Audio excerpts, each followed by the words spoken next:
Today I'm going to be ranking every support hero in Overwatch 2 based on how good I think they are. The support class is arguably the most important class in Overwatch 2 due to them enabling and healing the team, and having some of the most important ultimates in the game. And in this video I'm going to be ranking them based on their abilities, ultimates, and damage capabilities. So with that said, let's get into the tier list. To start, let's start off simple, so let's talk about Mercy. Mercy is probably the easiest support character to play with her amazing single target healing, her damage boost that nobody knows how to use effectively, and her crazy mobility introduced in Overwatch 2. Her primary fire is her healing beam, which heals single targets for 50 healing a second, and is a great tool to keep your team alive, but her group healing is lacking. Her secondary fire has her damage boost teammates, boosting all damage done by them by 30%, making anybody boosted by her a serious threat. I've seen games completely taken over by a Mercy and their DPS teammate, making her boost a very powerful tool in the right hands, but of course, you should prioritize healing over the damage boost. Her first ability is her mobility, having her fly to a teammate within a given range, allowing you to get yourself back to the fight faster, get out of sticky situations, and heal teammates more effectively. But what makes this ability so great is the meter that's charged as you're flying. Pressing jump at any time during the fly will cancel the fly and launches you forward in any direction that you're looking at, being able to do some crazy movement, and is really the only thing keeping her viable right now. Her second ability is probably her best, that being the revive, where you can revive one dead teammate every 30 seconds or so, being able to swing team fights in your favor if used on the correct teammate. Overall, an amazing ability. Her ultimate ability really cranks up her movement, healing, and damage output. This ultimate allows Mercy to fly around wherever she wants, gives her unlimited pistol ammo, and allows her to heal and damage boost multiple teammates if they're close enough to each other, allowing her to heal and damage boost a ton. Overall, a pretty good ultimate. Mercy overall isn't in a great spot right now, with other supports having better utility, healing, and damage, so she's not bad, she's just outclassed by a good amount of supports. But she is pretty good overall. B tier. Moving on to the old fart with a sniper rifle, we have Ana. Ana is a support who has the highest potential for healing and damage, but requires the most skill to use to be effective due to her weapon being a sniper rifle. Ana heals her teammates by shooting them with a rifle, and her sniper shot can either be a hit scan or a projectile depending if you're scoped in or not. And the sniper shot is able to do the most healing depending on how good your shot is, which is why she's the best at healing low mobility teammates like tanks. Ana's first ability is her biotic grenade, which if thrown will heal teammates and deal damage to enemies if hit. Now that's not the main appeal of the grenade. The grenade's secondary effects will increase healing done to teammates by 50% and will give enemies an anti-healing effect if hit, allowing you to heal teammates a bunch or focus down an anti-target. But for the most part, you'll get the most out of the healing function. Ana's second ability is her main line of defense, that being the sleep dart. Ana will shoot a fast projectile, and if this dart hits an enemy, they will be stun locked for about 5 seconds, allowing you to get away from enemies, stop enemies from using their ultimates, or allowing you to single out enemies for your team to focus. The only downside to this ability is that if an enemy is shot while being stun locked, the stun lock will cancel and the enemy will wake up. So be careful shooting a slept enemy unless they're about to wake up, or if you have your team with you. Ana's ultimate ability is one of the most powerful ults in the game, that being the nano boost. Ana will power up one teammate and having them do about 50% more damage, having them shoot faster and take reduced damage, allowing a teammate to go on a rampage, especially if they're paired up with your teammate's ults. Another great effect the boost offers is a burst healing of 300 health, allowing you to save teammates by using a boost and potentially setting up a team wipe. Ana is one of the strongest supports depending on your skill and game knowledge, being able to make plays and heal the most on her team, but her skill gap is what keeps her from destroying the game. A tier. Now most supports have some high-tech stuff to do their work, while my main man Lucio just needs Spotify Premium. Lucio is an AoE support, being able to heal and give a speed boost to teammates within a larger radius, benefiting from a team who's built to play together, but lacks in a comp of flank-heavy characters. Lucio has a 4-round burst projectile dealing 20 damage a shot, being a great tool to spam down chokes, and can get you some good kills if you get headshots. Point is, you should always be shooting, and don't reload after every burst. You'll end up lowering your overall damage potential. Lucio's first ability allows him to switch between his speed boost and healing modes, and you can tell which one is which depending on the color, healing being yellow and speed being green. To get the most out of both modes, you should be using healing 75% of the time and using speed boost 25% of the time, to reposition yourself, secure kills, and get your teammates in the fight. Lucio's second ability has him increase the output of the current mode he's in, healing faster or making your team faster. You should be using the healing amp most of the time, but if you need to make a push, get back to the fight faster, or if you just want to haul ass, the speed is a great tool for your team. But like I said, prioritize healing. Lucio's third ability is his defense ability, having him knock back enemies a large distance if enemies get too close, allowing you to boop enemies away from you, knocking enemies off the map, or depending on the situation, booping an enemy back into your team to have them focus the enemy down, overall being a great tool. For Lucio's ultimate, he creates the fattest beat drop and gives all of his teammates within a given radius about 600 overhealth, which rapidly depletes over time, allowing you to save your teammates from enemy ultimates, giving that extra push for your team to get in there and fight, or to save your team if your team is critical. Overall, Lucio is a very powerful AoE character, offering great utility to teammates and can easily have the most healing depending on your team comp. S tier. Moving on to the character who literally ruined Overwatch 1, we have Brigitte. Brigitte offers a mix of AoE healing and some burst healing effects with her abilities, and her passive creates a healing AoE whenever she's dealing damage. But she is limited to just a mace to deal damage, making her great for teams who are very brawly and stick together. Her first ability is her burst healing, allowing her to throw healing packs to teammates, healing them a good bit over time. But you're only given 3 on a recharge, making it non-consistent healing. But it heals pretty good in a pinch. Her second ability is her whip shot, launching her mace forward a good distance, hitting enemies and knocking them back, dealing good damage. But this ability is best used for securing kills and activating her AoE healing for a couple seconds if your team isn't up in the enemy's face. Her third ability has her put up a personal 250 health shield, giving her some protection while letting her make that push towards the enemy. But this shield is mainly to set up her fourth ability. Her fourth ability is her shield bash, where she launches herself forward, hitting enemies, doing about 50 damage and knocking enemies back. This ability is great at closing the distance on enemies, allowing you to get into the fight, dealing damage and activating your passive healing, which includes yourself, making you a pain to kill for most enemies. Her ultimate has her rally her team together, creating a radius around her, giving your team up to 100 overhealth over time, while also giving your team a speed boost. This ultimate is great for making that fight-winning push and making your team hard to kill if they stick together. Rally can also be used defensively, but its main use is to make a push forward, being a very useful ultimate. Overall, Brigitte can feel very outclassed as a support by other characters, with her mainly being good on push maps. But with the wrong team on the wrong game mode and map, it can really hinder her, being the only support who's entirely situational. But in those situations she's good in, she is really good. But with her not being good all the time, she goes in the C tier. Now we have the floating robot who also likes to play with balls, Zenyatta. Zenyatta is a high damage, low healing support who is mainly used as a complementary support and shouldn't be the primary healer. Zenyatta gets all of his value from his utility and complementary healing. Zenyatta launches his orbs that deal 30 damage, double if it's a headshot, and doesn't have any fall off damage, so he can be a killer at any range. He also has a secondary fire where he charges up all of his orbs at once and launches them out, being good at peeking corners and chokes.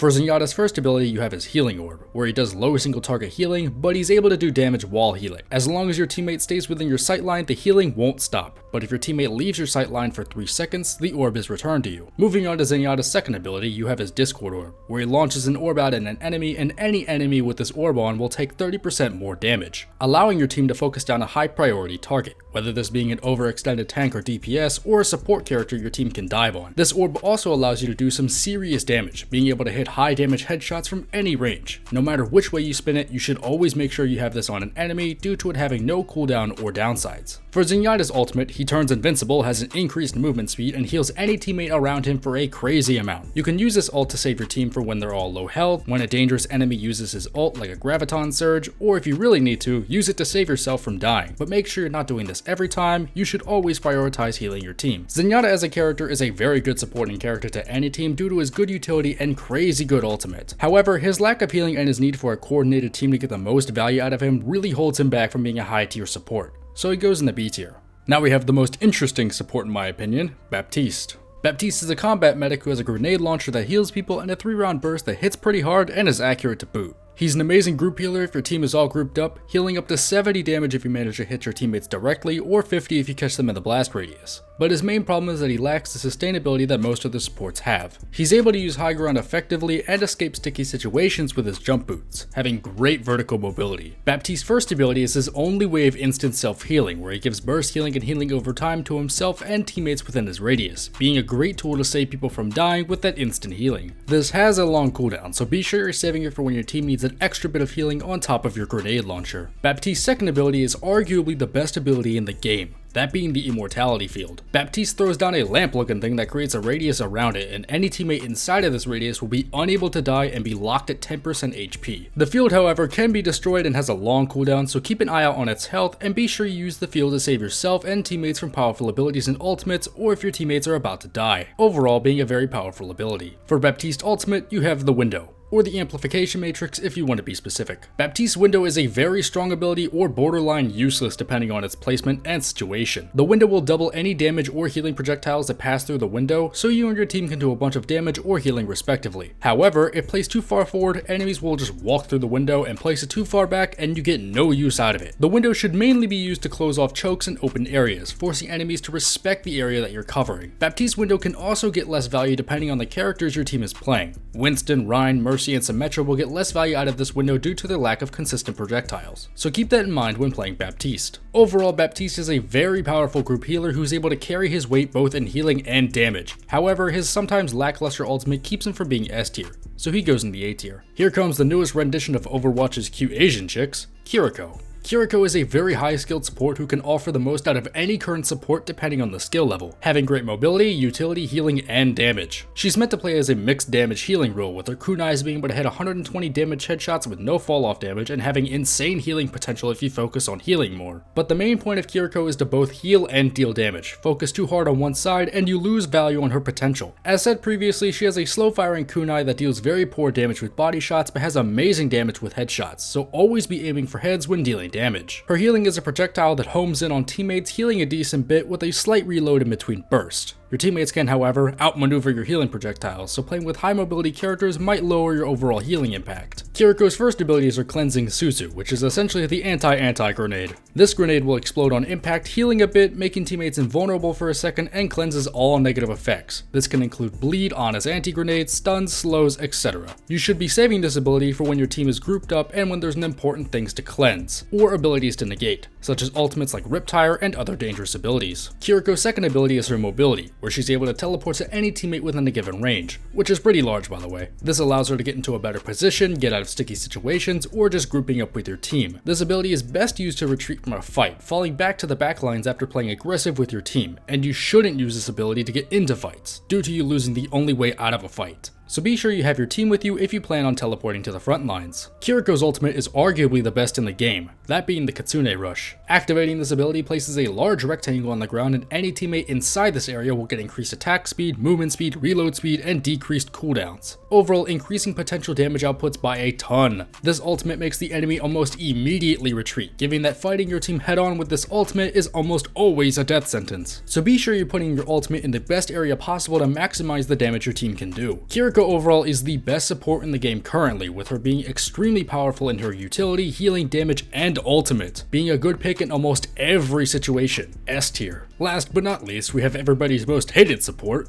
Moira. Moira also has a good mix of damage and healing, being able to do both decently, but she's better at healing rather than damage. Moira has a suck as her primary fire, sapping health away from enemies you hit, healing yourself in the process. This damage also enables her healing potential. Moira uses a resource meter as her main healing, being great at group healing a lot of damage, with the downside being that you need to replenish this meter after it runs out. The meter will refill slowly, but if you suck enemies, the meter will recharge super quick, allowing you to heal your team more. However, most Moira players just ignore that last part and just deal damage. For Moira's first ability, she's able to fade in and out of existence for a short while, launching herself in any direction she chooses, being unable to be hit, being essentially a get out of jail free button. You can use this ability to reposition yourself, get back into a fight faster, get some high ground, and nope the hell out of any situation you don't want to be in. Overall, a great and annoying ability. Her second ability is her Balls of Death or Healing, where she launches a ball of healing or damage forward, slowing down when they get into a range of a teammate or an enemy, doing great group healing or damage without using any of your resource meter. You should of course prioritize healing with this ability and only use it for damage when there's a clear line of sight, and when nobody on your team needs to be healed to get some good ult charge and extra damage. For Moira's ultimate, she shoots out a Kamehameha in any direction you're looking at, giving you an increased movement speed to boot. You can use this to both deal damage and heal teammates, so be sure you shoot through both teammates and enemies to get the most out of her ultimate. While it doesn't deal much damage, it heals a ton, so of course make sure you're prioritizing healing over damage. Overall, Moira is a very powerful support if you're consistently able to charge her meter, use her balls correctly, and actually heal your team. Easily able to have the most healing and out DPS your DPS if you're good enough, but please, prioritize healing. A tier. And that's gonna be about it. Here's the full tier list if you want to get a better picture of it. Anyway, if you think I'm bronze at the game and placed your favorite character in the wrong place, tell me why in the comments and I'll gladly respond and totally not release your IP address. But if you like this video and want to see more, please be sure to like and subscribe, it really means a lot. I'll also link my tank tier list at the end of this one to give you some more tier lists y'all can yell at me about. But with that said, thank you all so much for watching, and I'll catch y'all later.